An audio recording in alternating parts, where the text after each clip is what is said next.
ஜெய் சாயிராம். ஒன்றை அடைய வேண்டும் என்று நாம் முயற்சி செய்யும் பொழுது, அதற்காக ஆசைப்படும் பொழுது, அதற்காக முயற்சியை நாம் தான் செய்ய வேண்டும். அதே போல ஒன்றை அடைவதற்காக நாம் பேராசைப்பட்டோமேயானால் அதற்காக பெரும் முயற்சியை செய்துதான் ஆக வேண்டும். நம் முயற்சியை பொறுத்துதான் நம் இலக்கும் நம்மை நிர்ணயம் செய்யும் என்பதை புரிந்து கொண்டு செயல்படலாம். முயற்சி செய்து கொண்டே இருக்கலாம். ஜெய் சாயிராம். ஜெய் ஜெய் சாயிராம். நம்ம சாயன்பர்கள் எல்லாரும் எப்படி இருக்கீங்க? எல்லாரும் நல்லா இருப்போம். ஓம் சாயிராம். என் அன்பு பிரியமே, உனக்கொரு ஆச்சரியம் இன்றே காத்திருக்கிறது. உன்னுடைய தந்தையாக நான் உனக்கு உறுதி அளிக்கிறேன். உனக்கான ஆச்சரியத்தை நீ எண்ணிக்கூட நினைத்து கூட பார்க்க முடியாத அந்த மிகப்பெரிய ஆச்சரிய அற்புதத்தை உன் வாழ்வில் நிகழ்த்துவதற்காகவே இன்று உன்னை தேடி, என் பிரியமான பொக்கிஷத்தை தேடி உன் அப்பா வந்திருக்கிறேன். என் அன்பு பிரியமே, வெற்றியை நோக்கி ஓடிக்கொண்டே இரு, தேடிக்கொண்டே இரு. வெற்றி கிடைக்கும் வரை ஓயவே ஓயாதே. என் அன்பு பிரியமே, உன்னுடைய பிரச்சனைகளை எதிர்கொள்ளும் விதம் வழக்கத்திற்கு மாறாக வேண்டுமானால் இருக்கலாம். உன்னோடு இருப்பவர்களுக்கு அது வித்தியாசமாக கூட தெரியலாம். அதை பற்றியெல்லாம் எப்பொழுதுமே கவலையே கொள்ளாதே. பிரச்சனைகளை தீர்ப்பதும் அதிலிருந்து வெளியே வருவது மட்டும்தான் உன்னுடைய சிந்தனையாக இருக்க வேண்டும், எண்ணமாக இருக்க வேண்டும். இல்லையென்றால் அந்த பிரச்சனைகள் உன்னுடைய வாழ்விலிருந்து தீர்க்கவே முடியாத மாபெரும் பிரச்சனையாக மாறிவிடும். எப்பொழுதுமே நிரந்தரமாக உன்னிடமே தங்கிவிடும். உன்னுடைய மனதில் தோன்றும் கவலைகளை உன்னுடைய மனதிற்குள்ளேயே போட்டு எப்பொழுதுமே புதைத்து விடாதே. அது ஒரு நாள் வெடித்து சிதறி உன் வாழ்வையே புரட்டி போட்டுவிடும். ஆம் என் பிரியமே, கவலைகளை சேகரித்து வைப்பதற்காக உன்னுடைய மனதில் கொஞ்சம் கூட இடம் ஒதுக்கவே ஒதுக்காதே. உன் மனதை மட்டுமல்ல, அது உன்னுடைய நிம்மதியையும் கெடுத்துவிடும் என்பதை புரிந்து கொள். கவலையை உன் மனதில் இடம் கொடுக்காதே. உன்னுடைய கவலைகளை கண்ணீரில் கரைப்பதை விட உன்னுடைய புன்னகையால் அதை கரைத்துவிட பழகிக்கொள். எப்பொழுதும் புன்னகை உன் மனதில் இருக்கும்படி பார்த்து கொண்டே இருக்குமேயானால் வாழ்க்கையில் நீ பட்ட அவமானங்களை துடைத்து எறிய நீ அடையப் போகும் மாபெரும் வெற்றிகளால் மட்டும்தான் முடியும் என்பதை தீர்க்கமாக நம்பு. நீ அடையப் போகும் அனைத்துமே உனக்கு நிரந்தர நன்மையாக இருக்கும்படி நான் உன் சாயப்பா பார்த்து கொள்கிறேன். நீ செய்யும் எல்லா செயல்களும் உனக்கு நல்ல முடிவுகளையே தரும் என்று உறுதியாக உன்னால் சொல்லிவிட முடியாது. நல்லது நினைத்து நீ செய்யும் சில செயல்கள் உனக்கு தவறான முடிவை கூட தரலாம். அதற்காக எதையுமே செய்யாமல் அமைதியாக இருந்து விடுவதும் சரியானது அல்ல என்பதை புரிந்து கொள். நீ செய்தது சரியா தவறா என்பது எதிர்காலத்தில் தான் உனக்கே தெரிய வரும் என்பதால் எதையும் செய்யாமல் இருந்து உன்னுடைய நிகழ்காலத்தை வீணடித்து விடாதே என் பிரியமே. உனக்கு வரும் கஷ்டம் எப்பொழுதுமே கடுகு அளவுதான் என்பதை புரிந்து கொள். நீ அதை கண்களுக்கு மிக குறைவாக வைத்து பார்த்தால் அது மிகப்பெரிய பிரம்மாண்டமாக தெரியும். அதையே கீழே போட்டு விட்டுப்பால், அது உனக்கு கடுகழகாகத்தான் தெரியும். எனவே என் பிரியமே, கஷ்டம் வந்து விட்டதே என்று கலங்காதே. உனக்கு துணையாகத்தான் உன் அப்பா இருக்கிறேனே. இதோ இன்று உன்னை நான் தேர்ந்தெடுத்துள்ளேன். யார் யாருக்கு என்ன எப்பொழுது நிகழ வேண்டுமோ, எப்பொழுது நடக்க வேண்டுமோ அப்பொழுதுதான் நடக்கும். எல்லோருக்குமே அந்த பொக்கிஷமான வாய்ப்பு கிடைத்து விடுவதில்லை. கிடைப்பவர்களுக்கு மட்டுமே இந்த அருமையான வாய்ப்பு கிடைக்கும். யார் யாருக்கு என்ன நடக்க வேண்டும், எப்படி நடக்க வேண்டும், எங்கு நடக்க வேண்டும் என்று முடிவு செய்யப்பட்டிருக்கிறதோ, தீர்மானம் பண்ணப்பட்டிருக்கிறதோ, திட்டம் தீட்டப்பட்டிருக்கிறதோ அதன்படிதான் எல்லாமே நடக்கும். நீ நினைப்பதாலோ கண்ணீர் சிந்துவதாலோ வேதனைப்படுவதாலோ எதுவுமே மாறப்போவதில்லை. நடப்பது அனைத்திற்கும் நீ காரணக்கர்த்தா ஆகவும் முடியாது. ஏனென்றால் அனைத்துமே ஏற்கனவே முடிவு செய்யப்பட்டதுதான்.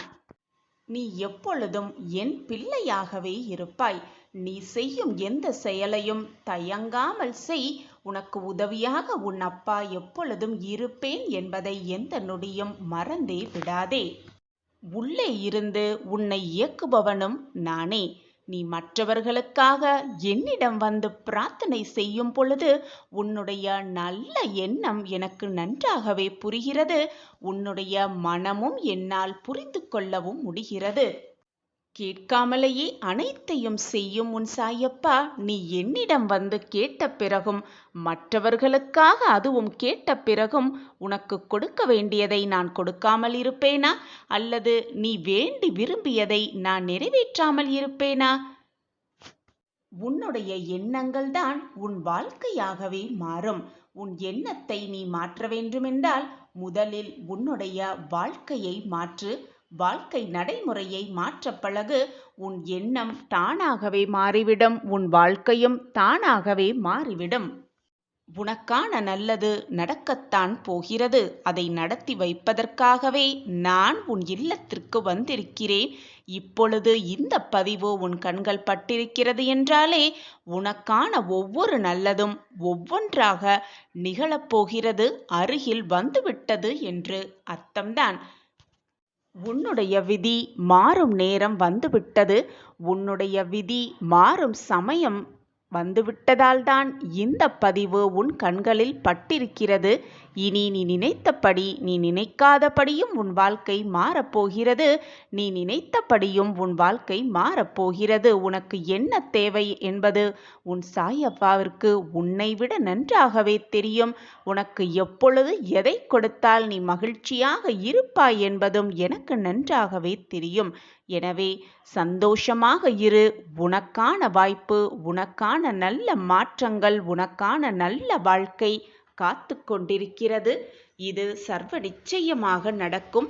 இது உன் சாயப்பா உனக்காகவே கொடுக்கும் சத்திய வாக்குதான். நமக்கு தேவையில்லாதது எல்லாம் விலக்கப்பட்டு தேவையானது எதுவோ, வாழ்க்கைக்கு எது தேவையோ அதுதான் நம்முன் வந்து நிற்கும். இதுதான் விதியின் விளையாட்டு. நடக்கப் போவதை மாற்றி அமைப்பதற்கு மாற்றும் திறமை யாருக்குமே இந்த உலகத்தில் இல்லை. எது நடக்குமோ, எது நடக்க வேண்டுமோ அது நிச்சயமாக நடந்தே தீரும், நடந்தே தீரும். இதுதான் வாழ்க்கையின் ரகசியம்.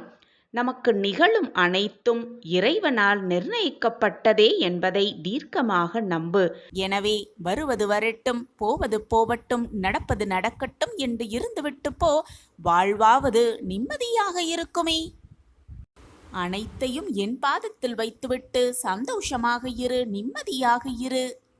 அனைத்தையும் நான் பார்த்துக் கொள்கிறேன். என் மீது பாரத்தை வைத்துவிட்டு அதன் பிறகு உன் வாழ்வில் என்ன நடந்தாலும், என்னதான் நடந்தாலும் அதற்கு உன் சாயப்பா நானே பொறுப்பு.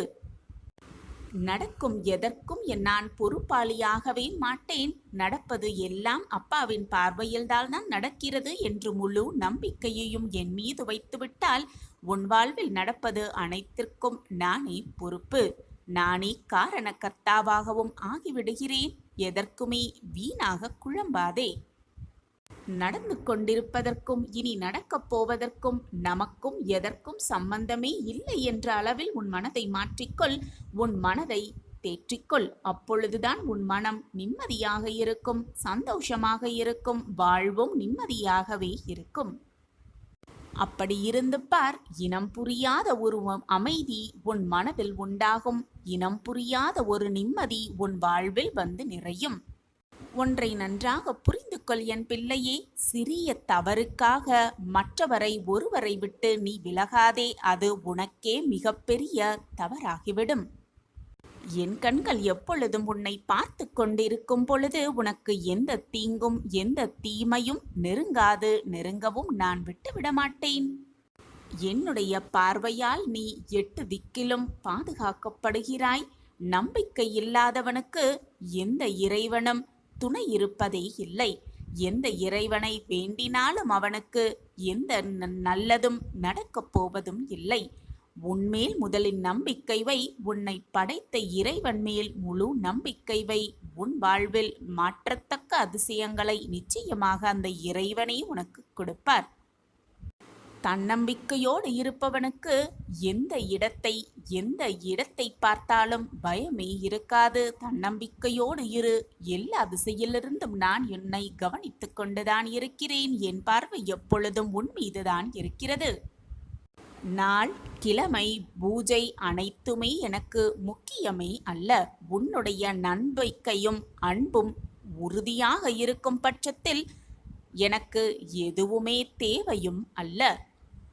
என் மீது முழு நம்பிக்கை வைத்துவிட்டு, என் மீது முழு அன்பையும் வைத்துவிட்டு ஒரே முறை சாயி என்று கூப்பிட்டாலே போதும். அடுத்த நொடியே நான் உன் கண்களுக்கு முன்பாக வந்து நிற்பேன்.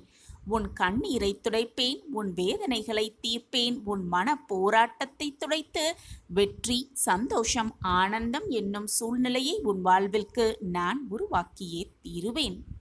பிரச்சனைகளும் தீர்ந்து நம் வாழ்க்கையும் மற்றவர்கள் வாழ்க்கை போல சந்தோஷமாக மாறிவிடாதா என்று ஏங்கிக் கொண்டிருக்கிறாய்? உன் எண்ணத்தை நான் அறிந்துவிட்டேன் குழந்தையே.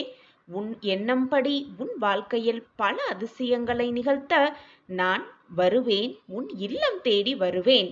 காரணம் இல்லாமல் என் முகம் உன் கண்ணில் படவில்லை. கண்ணிமைக்கும் நேரத்தில் அனைத்தையும் உனக்காகவே மாற்றி அமைப்பேன். என்னை முழுவதுமாக நம்பினால் இது உனக்கு நன்றாகவே புரியும். கண்முன்னே வருவேன். உன் கண்களுக்கு காட்சி தருவேன். என்னை அறிந்து கொள்ள முடிந்தவர்கள், என்னை புரிந்து கொள்ள முடிந்தவர்களால் மட்டுமே என்னை அறிந்து கொள்ளவும் முடியும், புரிந்து கொள்ளவும் முடியும். நம்பிக்கையோடும் பொறுமையோடும் இருப்பவர்கள் கண்களுக்கு நிச்சயமாக உன் சாயிநாதர் தெரிவேன். என்னுடைய ஆசிர்வாதம் எப்பொழுதுமே அவர்களுக்கு உண்டு. தினமுமே கைகூப்பி வணங்கிக் கொண்டுதான் இருக்கிறாய்.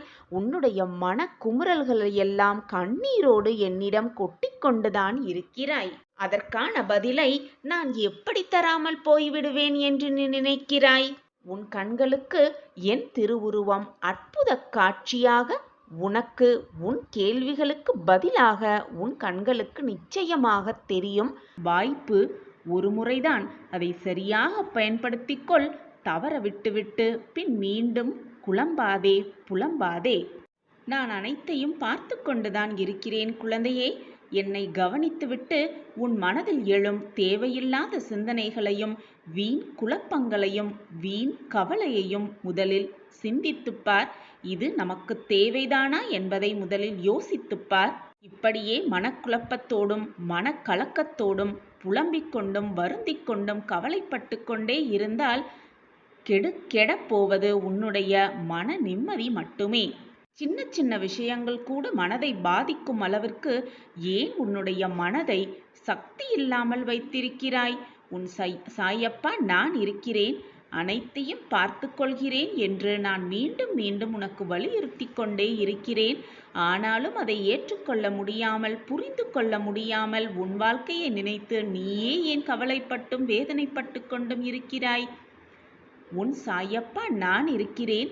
உனக்கான மிகப்பெரிய உதவியை நிச்சயமாக இன்று இரவுக்குள் உனக்கு அளிப்பேன். உனக்கான அந்த நல்ல வாய்ப்பை உன் கண்களுக்கு காட்டுவேன். வாய்ப்பை மிக சரியாக பயன்படுத்திக்கொள். உனக்கு என்று எழுதப்பட்டது நிச்சயமாக உன்னிடம்தான் வந்து சேரும். வேறு யாருக்கும் அது செல்லாது.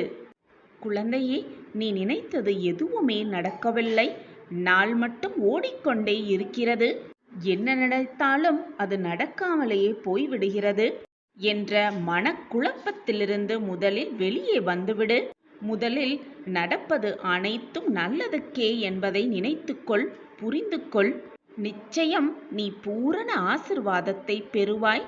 நான் எப்பொழுதும் உன்னை கைவிட மாட்டேன் என் பிள்ளையே. நீ மனமுடைந்து போகும் அளவிற்குத்தான் சோதனைகள் உன்னை சூழ்ந்து இருக்கிறது. அந்த சோதனைகளையெல்லாம் தூசாக நினைத்துக்கொள். என் மேல் உனக்கு நம்பிக்கை இருக்கிறதல்லவா? உனக்கான நல்ல வழியை உன் கண்களுக்கு புலப்படும்படி நான் அழைத்து செல்வேன். அந்த பிரகாசமான வழியை உன் கண்களுக்கு நான் காட்டுவேன். நிச்சயமாக உனக்கான அந்த நல்ல நாள் இதோ இன்றே உன்னை தேடி வந்திருக்கிறது குழந்தையே. வாய்ப்பு ஒரு முறைதான். அதை சரியாக பயன்படுத்திக்கொள். வாழ்க்கையில் வென்றே விடலாம். மகிழ்ச்சி, ஆரோக்கியம், செல்வம் என்று எல்லா செல்வ நலன்களையும் பெற்று சுகமாகவும் வளமாகவும் வாழலாம். என்னுடைய அன்பும் ஆசிர்வாதமும் எப்பொழுதுமே என் பிரியமான குழந்தைக்கு உண்டு என் கண்மணியே. உன் மனதில் எப்பொழுதும் நான் வசித்துக் கொண்டுதான் இருக்கிறேன் என்பதை உனக்கு ஞாபகப்படுத்திக் கொண்டே இருக்க வேண்டியது என்னுடைய கடமை. உன் மனதில் நான் வசித்துக் கொண்டுதான் இருக்கிறேன். நீ வேதனைப்பட்டால், நீ கண்ணீர் சிந்தினால் உன்னில் இருக்கும் உன் அப்பாவிற்கும் வேதனையாகத்தான் இருக்கும். கண்ணீர் தான் வரும் என்பதை முதலில் புரிந்து கொள். நீ வேதனைப்பட்டாலோ, நீ கண்ணீர் விட்டாலோ உன் சாயப்பா சிலை போல் அப்படியே பார்த்து கொண்டே இருப்பேன் என்பதை மறந்துவிடு. உன் அப்பா அப்படியல்ல என் பிள்ளையே. என் பிள்ளைகள், என்னுடைய பாசமான பிள்ளைகள் வருத்தப்பட்டால் உன் அப்பாவிற்கும் நிச்சயமாக வலிக்கும் என்பதை புரிந்து கொள். அதன்படி புரிந்து நடந்து கொள். அதை மீறி உனக்கு தவறாக ஏதாவது செய்வேனா என்று நீயே யோசித்துப்பார். காயப்படுவது நீ மட்டும் அல்ல என் குழந்தையே, நானும் காயப்பட்டு கொண்டுதான் இருக்கிறேன். நீ காயப்பட்டால் உன் மனதை காயப்படுத்தும்படி நான் ஏதாவது செய்வேனா? நீயே சற்று சிந்தித்துப்பார். அவற்றையெல்லாம் தாங்கிக் கொள்ள உன் மனதில் தெம்பு இல்லை என்றால் அப்படியே நான் உன்னை விட்டு விடுவேனா? சற்று யோசித்துப்பார். அப்படியாப்பட்ட அந்த அவநம்பிக்கை எண்ணத்தை உன் மனதிலிருந்து முதலில் தூக்கி எறிந்துவிடு. உன்னை யாராவது வேதனைப்படுத்தினாலோ, துன்பப்படுத்தினாலோ, காயப்படுத்தினாலோ அந்த வலிகளுக்கு நானே மருந்தாக இருப்பேன் என் பிள்ளையே.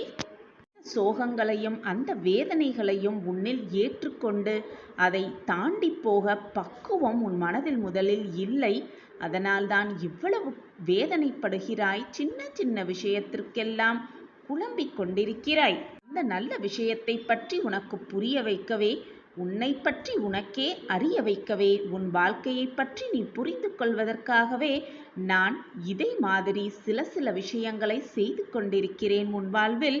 அதனால் அப்பா எனக்கு கஷ்டத்தை தந்துவிட்டார், என் வாழ்க்கையில் நிம்மதி என்பதே இல்லை, அப்பா என் வாழ்க்கையை மீட்டெடுக்கவே இல்லை என்று தவறாக நினைத்து விடாதே.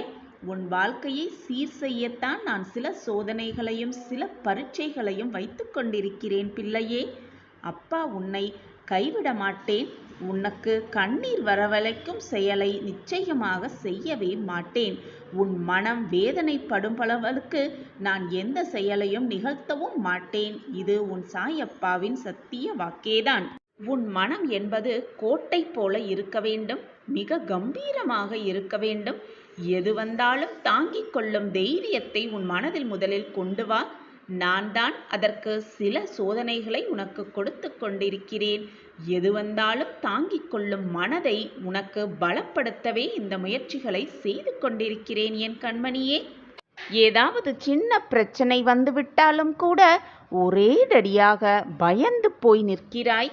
குழந்தையே, பயத்தை முதலில் உன் மனதிலிருந்து தூக்கி எறிந்துவிடு.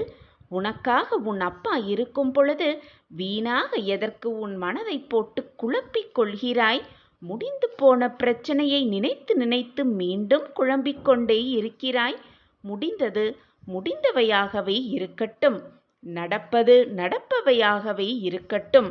இனி நடக்கப் போவது அனைத்தும் நன்மையாகவே இருக்கும் என்பதை நம்பிக்கையோடு இரு. அந்த வார்த்தைகளை மீண்டும் மீண்டும் சொல்லிக்கொண்டே இரு. உன் எண்ணம் போல் உன் வார்த்தைகள் போல் உன்னுடைய வாழ்க்கையும் மிக நல்லகரமாகவே மாறும். வாழ்க்கையில் எது எல்லாம் நிரந்தரம் என்று நீ நினைத்து கொண்டிருந்தாயோ அவையெல்லாம் நிதர்சனமான பொய்கள் என்பது உனக்கு புரிகிறதா? அதை நீ உணர்ந்து கொள்ளவே, புரிந்து கொள்வதற்காகவே உன் வாழ்க்கையில் சோதனைகள் தரப்பட்டது. யாரை நம்பி, யார் உன் மனதிற்கு இனிமையானவர் என்று நம்பி உன்னுடைய பொக்கிஷமான அன்பை நீ கொடுத்தாயோ அவர்கள் உனக்கு உண்மையானவர்கள் அல்ல என்பதை உனக்கு உணர்த்தவே உனக்கு சோதனைகளையும் பிரச்சனைகளையும் நான் கொடுத்தேன் குழந்தையே.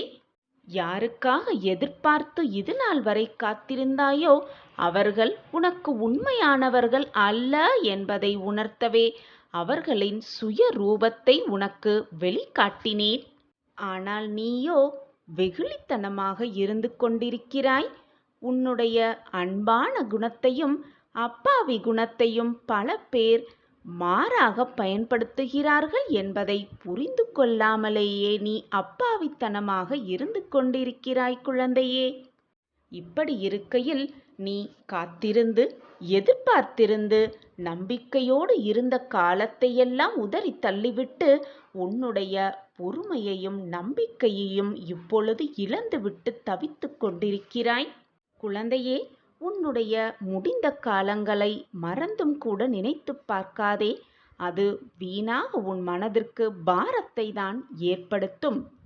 முடிந்த காலத்தை விட்டுவிடு. இனி வரப்போகும் காலமெல்லாம் உனக்கு நல்ல காலமாகவே இருக்கும் என்ற நம்பிக்கையோடு இரு. உன் அப்பா உன் விதியை மாற்றி உனக்கான உறவை உன்னிடம் கொண்டு வந்து சேர்ப்பேன். நீ யாரை முழுதாக நம்பினாயோ அவர்களை மனம் மாற்றி உன்னிடம் கொண்டு வந்து சேர்ப்பேன். என் பிரியமான குழந்தைக்காக இதை கூட செய்யாமல் ஒரு தாய் ஒரு தகப்பன் இருக்க முடியுமா?